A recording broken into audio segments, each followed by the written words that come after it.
think we had a good session this past session, and I think that will provide a great baseline of where to begin our work this coming year. MDOT presents the Extra Mile Podcast, Legislative Session. Got to have the ability to get their product to market. As long as you're performing, we want to be behind you pushing. Welcome into another edition of the Extra Mile Podcast Legislative Session presented by the Mississippi Department of Transportation. I'm MDOT Deputy Director of Public Affairs Paul Catul, and I'm riding solo again today. Rest assured that my co-host Will Kraft will be back with us soon enough. We like to mention when these episodes, the legislative episodes, are being recorded, March 28th today, and we're kind of on the watch for the end of the 2023 legislative session. That's set to wrap up pretty soon, we believe.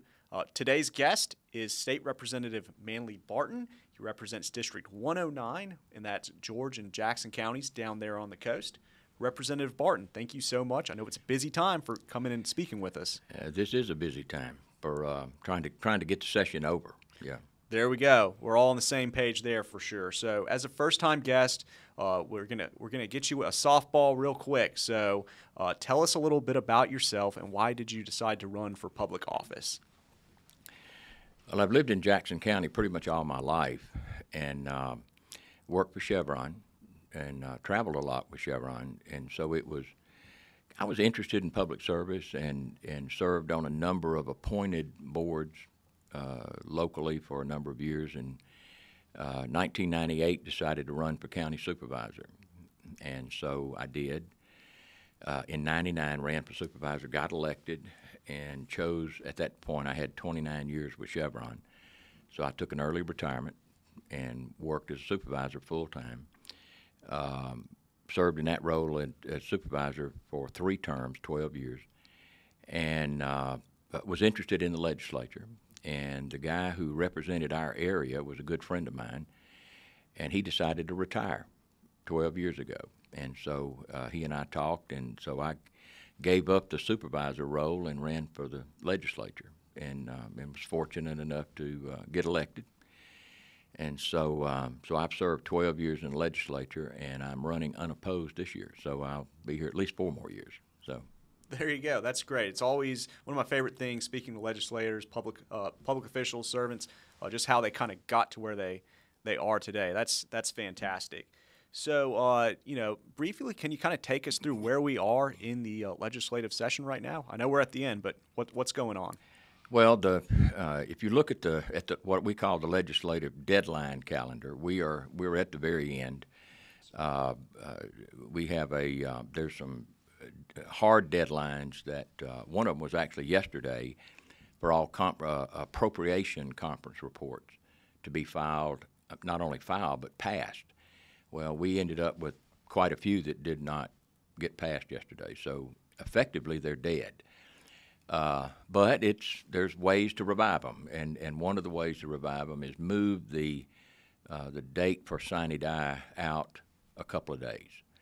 And so this morning we actually passed a resolution that does just that. It moves it from April the 2nd to April the 4th, which also moves the deadlines. So they're very working hard today trying to get the rest of the appropriation conference reports done and filed so that we can bring them up today.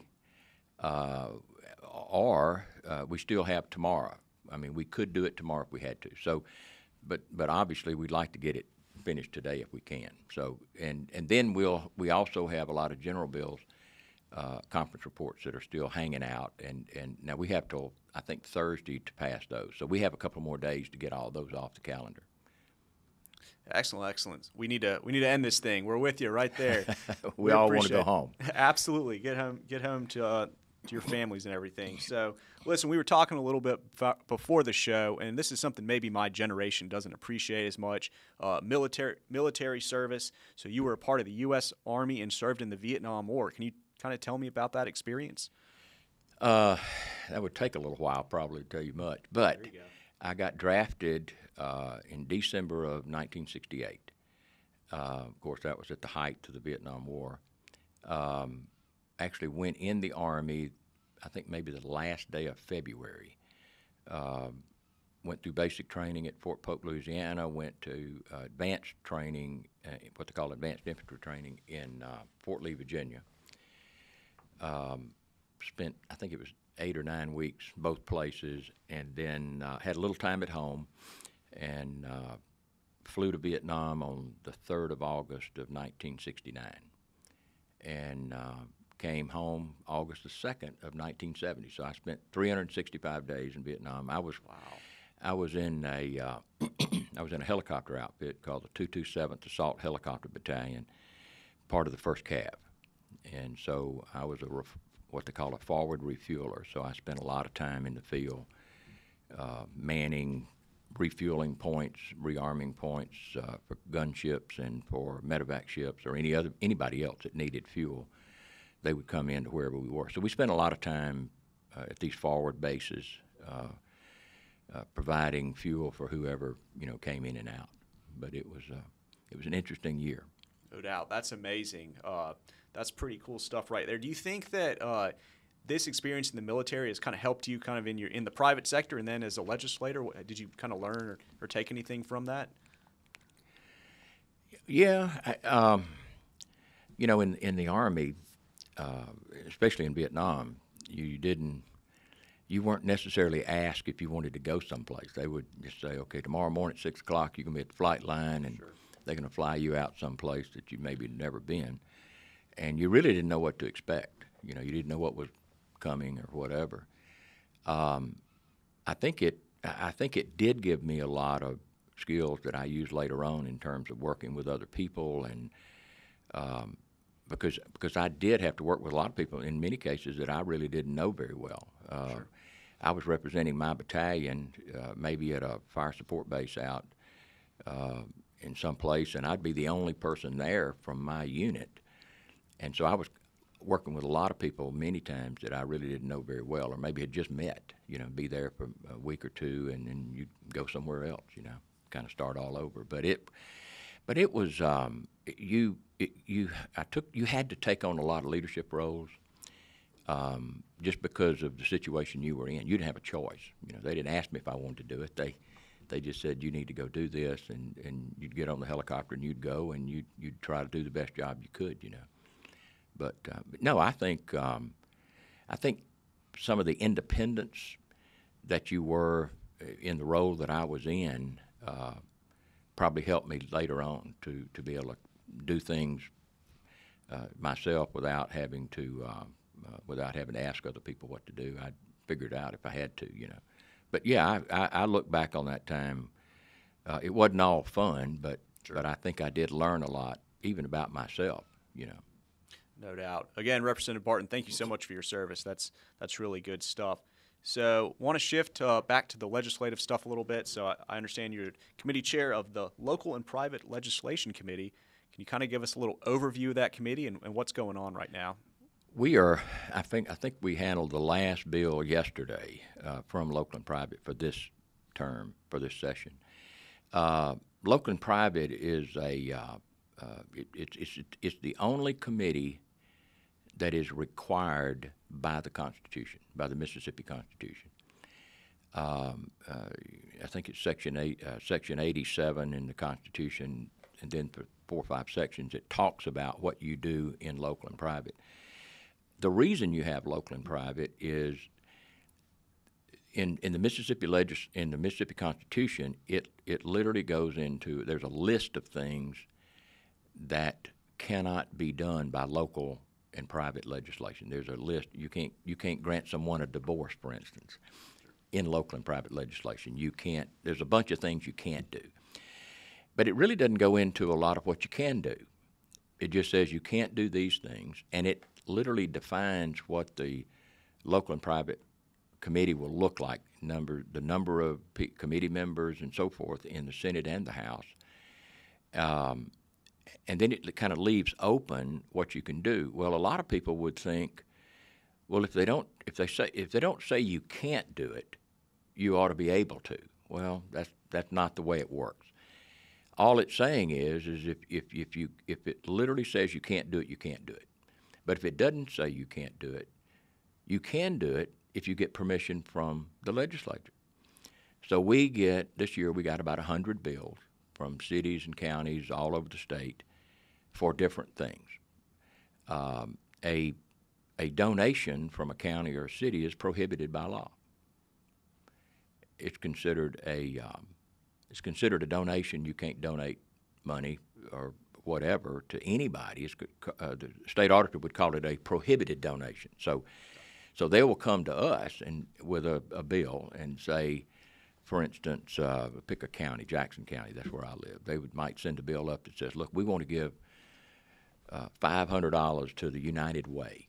Okay, and it would be in a bill. I would present the bill on the floor. We'd vote on it, and then once it passed and the governor signed it, Jackson County can give them $500. But they couldn't give that money because it's considered a prohibited donation unless they get permission. And so it's a laundry list of things that they come and ask us to do. Like I say, we probably have 100 bills this year that deals with everything from expanding water and sewer districts to donations, to taxing, putting a tax on to build a ballpark. I mean, so and to the members, it's one of the more important committees because they can bring things from their community to that community, get it passed, and do something, and be able to go home and say, I was able to get this done or that done, to help maybe the hometown or their county or whatever. So the members look at the committee as a very important committee to them. And so, but in the role as chairman, I've been chairman 8 years of that committee. You literally work with every member of the House, Democrat, Republican, didn't matter.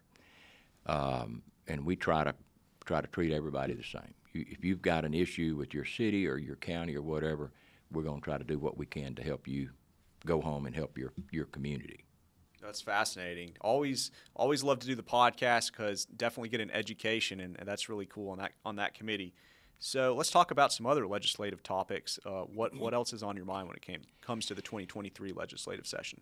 Well, we've had the last couple of years, we've had a good bit of career and technical education types of projects that we've tried to do both at the community college level and at the high school level.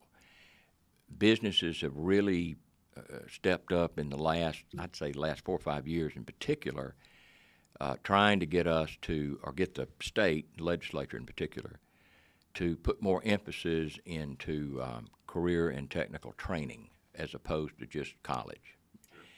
And that's been kind of a national trend. It's not just here, but it's all over the country.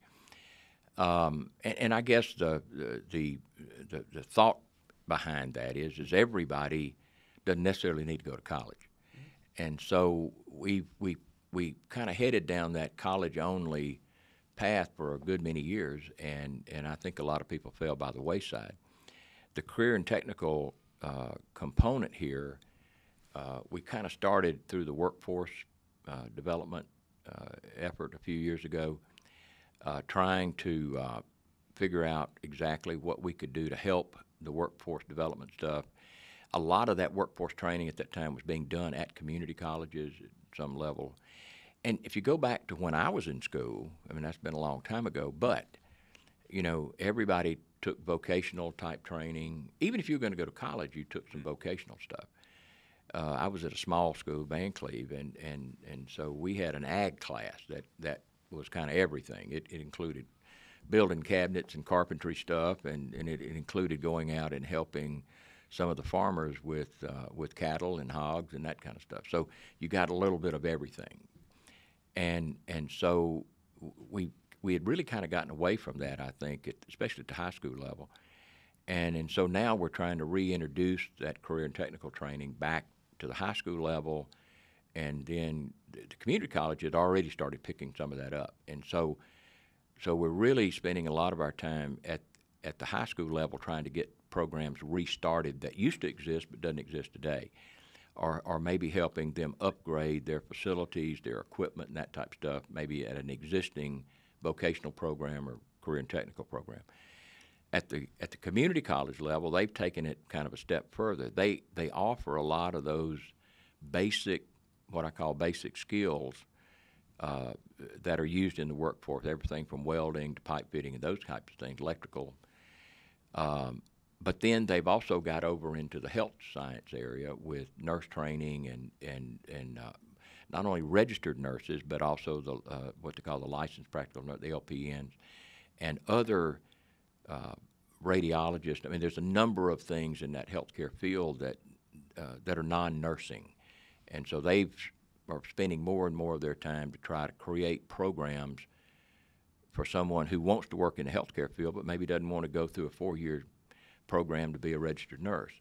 And so we've put a lot of time and effort the last few years. We've spent a lot of time this year, and that's one of the things that's still hanging out this year. We've got a list of things we want to do this year, fund, and that bill hadn't come out yet. So we're still working on what that's going to look like and how much money we're going to spend this year in that area. We spent about $54 million last year between the high schools and the community colleges nursing programs. This year, the request is less than that. We're some $40 million, I think, or 41, 42 million this year in terms of request. But we've not finalized that program yet. But that's something that I have worked a lot on the last few years. There's a kind of a companion program to it. It's not really connected through the Office of Workforce, called Career Coaches. These are people that we pay, state pays, in high schools, and they're kind of like a counselor, but they don't work for the high school. They work at the high school, but they don't work for the school system. They work for the state. Gotcha. And so what they do when people come in, they help them. It's kind of like the old counselors that we had when I was in school. These people go a little further because they've got relationships with industry. And so what they do is they meet with the students. They talk to them about what their interests are, what they think may be a potential career path type thing, and then the coach kind of marries them up with industries that kind of support the types of jobs or the things that the career coach thinks they might be interested in. And since the career coach doesn't work for the school system, they go out into the community, and they're part of the Rotary clubs, and they're part of like in our county, Jackson County Economic Development Group, the people that sit on that board also are part of Ingalls Shipyard, Chevron Refinery, Halter Marine, Bollinger Shipyard. So even down to the power company, Mississippi Power, down there we have Singing River Power, which is one of our EPAs. Well, they all have representation on that economic development group. So when the career coaches are talking to these kids, they have contacts in every single one of those industries.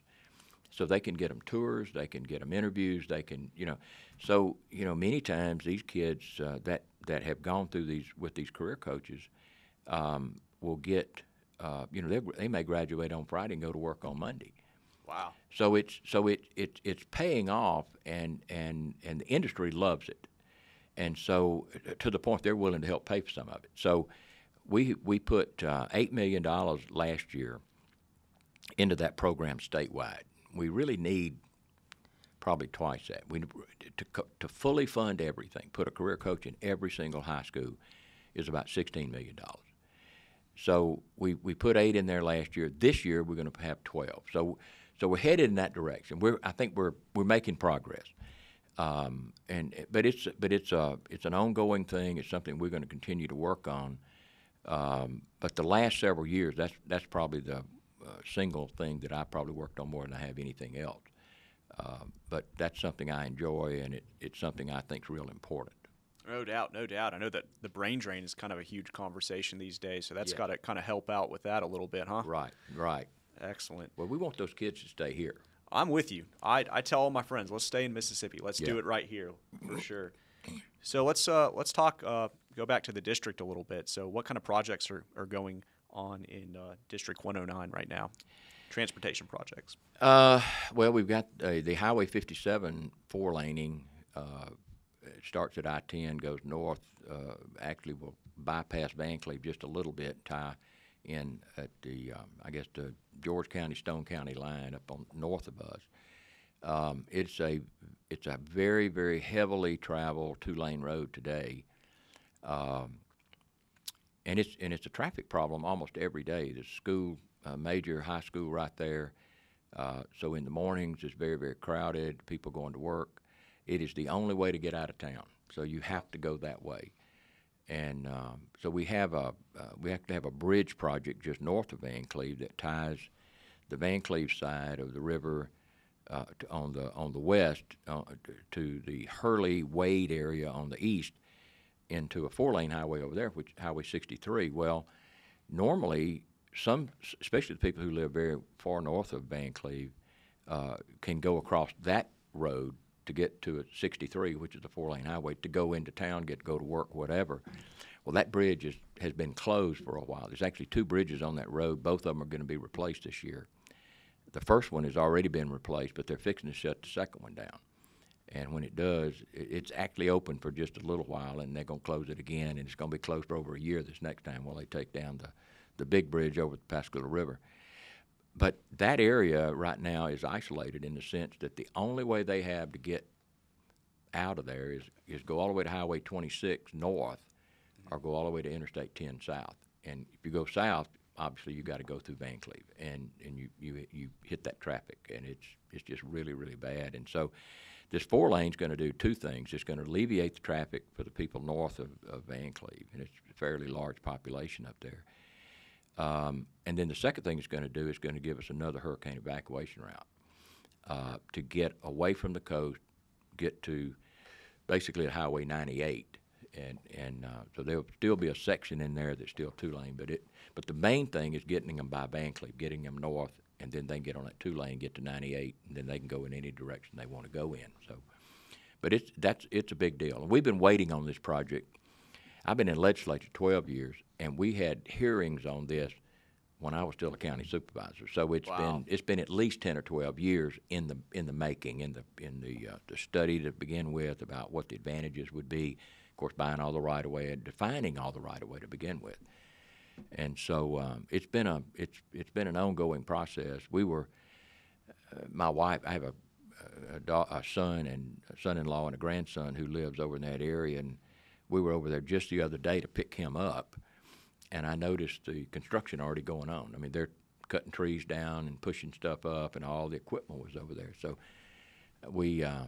I said, and in fact, my first thought was, I said, they must have started on the road, and I didn't realize it. I knew they were going to, but it looks good, and a lot of other people have seen the work and have asked, are they really starting on 57?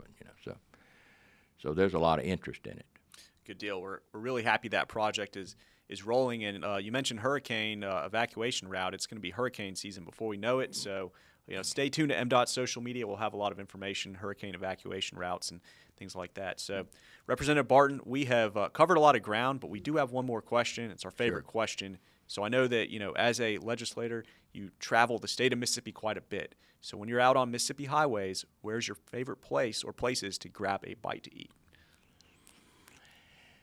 Well, if I'm here in Jackson, one of my favorite places to eat lunch is Martin's. It's they have a very good, very broad menu. I'll just put it that way. So you can eat there almost every day and eat something different, and the food's good and it's quick. At home, of course, I live in a fairly rural area, but we have 2 restaurants in our little town.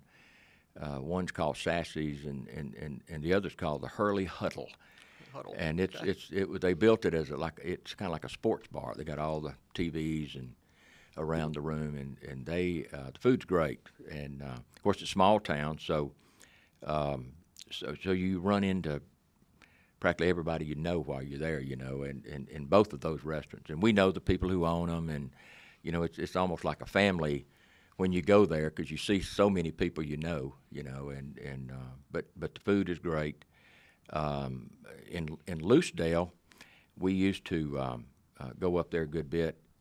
My mother, when she was way on up in age, she was in a nursing home up there for a period of time, and we found a little restaurant downtown called the Landmark, and we just fell in love with it. I mean, the food's great, and it's a real cozy atmosphere, So my wife and I still go up there, about once every 4 or 5 weeks we'll say, well, let's run up to Lucedale tonight and eat at Landmark, you know. But you're right. There's some great restaurants around the state, and you can just almost any little town. I love catfish, and so there's a lot of good fried catfish places. You know, there's one just south of Buckatuna, or you know that's really good. I've only eaten there a couple times, and it's an hour and a half from my house, so it's not something that I would drive up there for necessarily. But we've come through there a time or two when it was supper, you know. And we pull in there and eat, you know, and the food's great. And but yeah, this is Mississippi's, I think, known for their cuisine and good food. You know, a lot of home cooking in particular, you know. So, I love to eat. Love it, love it. Well, we're adding all those places to the list, and I'm with you. I wouldn't live any place else. Mississippi has the best food, best music too, in my opinion, as well. Doubt. Well, Representative Barton, like I said, we've covered a lot of ground. I know it's a busy time. Thank you so much for coming in and speaking with us today. Thank you for having me. It's been good. Absolutely. All right. Well, let's go ahead and wrap things up. Thank you to our listeners for tuning in to the Extra Mile podcast. Remember, you can watch and listen to episodes by visiting gomdot.com/the extra mile. You can follow us on social media at Mississippi DOT is the handle there. We always want to thank our producer, Katie Hornsby, our editor, Drew Hall. We'll wrap things there. Remember to drive smart out there on Mississippi highways.